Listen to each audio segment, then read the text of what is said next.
রাসূল জিজ্ঞেস করলেন, ওমর কি মতলব নিয়ে এসেছ? ওমর বলছেন, মতলব তো খুবই খারাপ ছিল, খুব কুমতলব নিয়ে এসেছিলাম, কিন্তু কোরআন তো আমাকে উলট পালট করে দিল। আমি এখন জীবনের 26টি বছর অন্ধকারের মধ্যে কাটিয়ে দিয়েছিলাম, আমি এখন আলোর সন্ধান চাই। আল্লাহর নবী বলেন, ওমর তুমি পড়ে নাও লা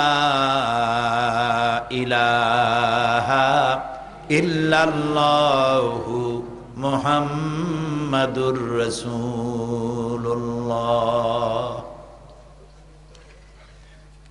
হযরত ওমর ছিলেন একটা বাল্ব, শুধু বাল্ব। এখন একটা বাল্ব 1000 পাওয়ারের যদি হয়, সে কোনো ফায়দা দিতে পারবে না। ওর সাথে কি যোগ করতে হবে? বিদ্যুতের সংযোগ দিতে হবে। হযরত ওমর ছিলেন লক্ষ কোটি পাওয়ারের একটা বাল্ব। এই বাল্বের সাথে ঈমান নামক বিদ্যুতের কানেকশন হয়ে গেল, এবার জ্বলে উঠল দপ করে। হযরত ওমর রাদিয়াল্লাহু তাআলা আনহু জিজ্ঞেস করলেন, হে রাসূল, যে দ্বীনের উপর ঈমান আনলাম এ দ্বীন কি হক? রাসূলুল্লাহ বলছেন, হ্যাঁ এটা হক। যে আল্লাহর উপরে অদেখা আল্লাহরে বিশ্বাস করলাম, যারে আমিও দেখিনি আমার বাপেও দেখে নেই, আল্লাহ কি হক? রাসূলুল্লাহ বললেন, হক। হে রাসূল, আপনার উপরে যে আখিরি জামানার নবী হিসেবে বিশ্বাস করলাম, আপনি কি হক? রাসূলুল্লাহ বললেন, আমি নবী হক। হযরত ওমর বললেন, আল্লাহ হক, কোরআন হক, দ্বীন হক, নবী হক, তাহলে ইসলামের দাওয়াত এই গোপনে কেন? আপনি আমাকে হুকুম করুন, এ দাওয়াত আমি কাবার সামনে গিয়ে দাঁড়ায় দেব। রাসূলুল্লাহ হুকুম করলেন, হযরত ওমর কাবার সামনে আসলেন। কাবা শরীফের সামনে এসে হযরত ওমর বলেন, হে কুরাইশের নেতারা শোনো, তোমাদের দ্বারা প্ররোচিত হয়ে আমি আল্লাহর নবীকে হত্যা করতে আসছিলাম, কিন্তু আমি নবীকে হত্যা করতে পারি নাই।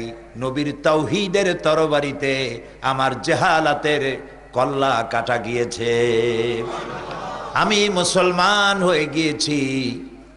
এখন যদি ইসলামের বিরুদ্ধে কেউ টু শব্দ করো, যদি বাধা দিতে আসো, আমার তরবারি তারে ক্ষমা করবে না।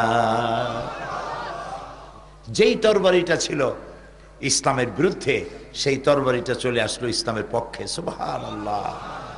এখন এই পাথর লোহা রূপী ওমর কি হয়ে গেলেন দেখেন। রাসূলুল্লাহ বললেন, এক পর্যায়ে গিয়ে এক সময় রাসূলুল্লাহ বললেন, লা নবিয়্যা বা'দি ওয়ালা রাসূলা, আমার পরে নবীও হবে না, আমার পরে রসুলও হবে না। আমার পরে যদি আল্লাহ কাউকে নবী বা রসুল বানাতেন, লাকানা ওমর, ওমরের আল্লাহ নবী বানাই দিতেন। দেখলেন এই কোরআন শরীফ কি পারে? দেখতে পারলেন? সুবহানাল্লাহ বলবেন না? এই কোরআন কি বানাই দিল? লোহারে সোনা বানাইলো, সোনারে হীরক খণ্ডে পরিণত করে দিল। এখন দেখেন হযরত ওমর কোথায় চলে গেছেন? রাসূলুল্লাহ নাই, হযরত আবু বকরও নাই। এখন হযরত ওমর রাদিয়াল্লাহু তাআলা আনহু তিনি হয়েছেন মুসলিম জাহানের খলিফাতুল মুসলিমিন, আমিরুল মুমিনিন, অর্ধেকটা পৃথিবীর বাদশাহ, প্রেসিডেন্ট। হযরত আলী রাদিয়াল্লাহু তাআলা আনহু বলেন, এই সময় আমি একদিন রাত্রে স্বপ্নে দেখছি যে আমি যেন রাসূল করিম সাল্লাল্লাহু আলাইহি ওয়াসাল্লামের পেছনে ফজরের নামাজ পড়ছি। এটা কি দেখতেছেন তিনি? স্বপ্ন। ফজরের নামাজ শেষ হয়ে গেছে, রাসূলুল্লাহ সালাম ফিরে পিছনের দিকে ফিরে বসছেন। মাসনুন দোয়াগুলি সাহাবায়ে কেরাম পড়া শুরু করেছে। হযরত আলী বললেন, আমিও সুন্নত দোয়াগুলি পড়ে বেরিয়ে গেছি মসজিদ থেকে। যেই না বেরোলাম, তখন দেখি মসজিদের দরজার কাছে এক বুড়ি দাঁড়ানো, হাতে বড় একটা পাত্র খোরমা ভরা। বুড়ি বলছে, আলী তুমি এই ঘরের মধ্যে, মসজিদের মধ্যে আবার ঢোকো, এই পাত্রটা নিয়ে যাও, এর মধ্যে আমার নতুন বাগানের খোরমা ভরা। হযরত ওমরকে বলো, রাসূলুল্লাহকে বলো, তিনি যেন নিজে খান, এবং সাহাবায়ে কেরামদের মধ্যে ভাগ করে দেন, তাহলে আমার বাগানে খোরমায় বরকত হবে। হযরত আলী রাদিয়াল্লাহু তাআলা আনহু মসজিদের মধ্যে ঢুকলেন এবং রাসূলুল্লাহকে পাত্রটা দিলেন। রাসূলুল্লাহ পাত্রটা হাতে নিয়ে একটা খোরমা হযরত আলীর মুখের মধ্যে দিয়ে দিলেন। হযরত আলী খোরমাটা চিবোচ্ছেন, এমন সময় ফজরের আজান হয়ে গেল, ঘুম ভেঙে গেল। হযরত আলীর ঘুম ভাঙছে ঠিকই, কিন্তু রসুলের হাতের দেওয়া খোরমার স্বাদ হযরত আলীর মুখের মধ্যে তখনও ছিল। তিনি উজু করে মসজিদে নববীর মধ্যে চলে গেলেন, যে দেখছেন হযরত ওমর ইমামতির জায়গায় দাঁড়ানো। ইকামত হয়ে গেল, নামাজ শেষ। হযরত ওমর পিছনে ফিরে বসছেন। হযরত আলী রাদিয়াল্লাহু তাআলা আনহু তিনি সুন্নত দোয়াগুলি পড়ে মসজিদ থেকে বেরিয়েছেন। গেটের সামনে গিয়ে দেখেন এক বুড়ি দাঁড়ানো, হাতে এক পাত্র খোরমা। এখন কি স্বপ্ন না বাস্তব? এখন এটা বাস্তব।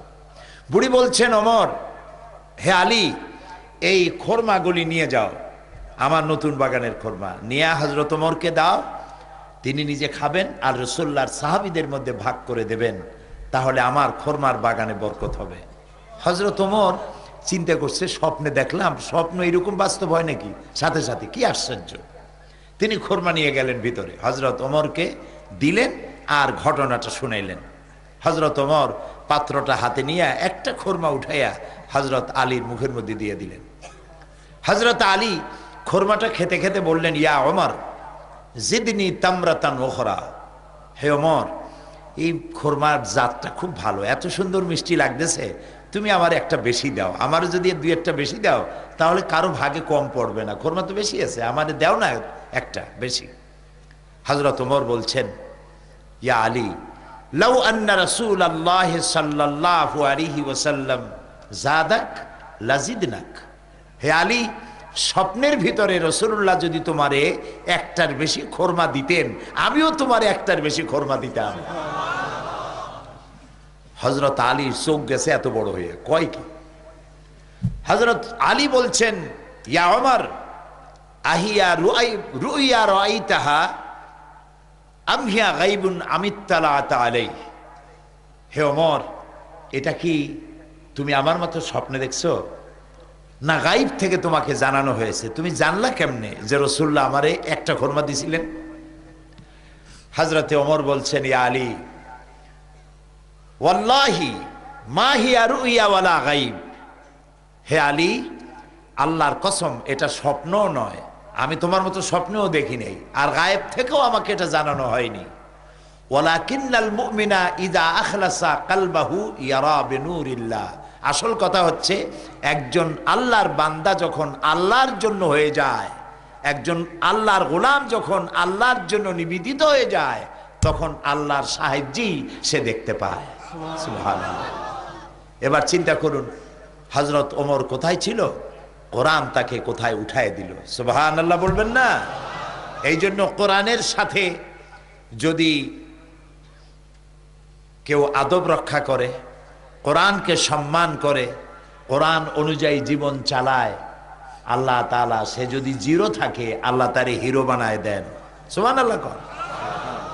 আর যদি কোনো হিরো কোরআনের সাথে বেয়াদবি করে, তাহলে আল্লাহ তাআলা তাকে হিরোরে কি বানায়?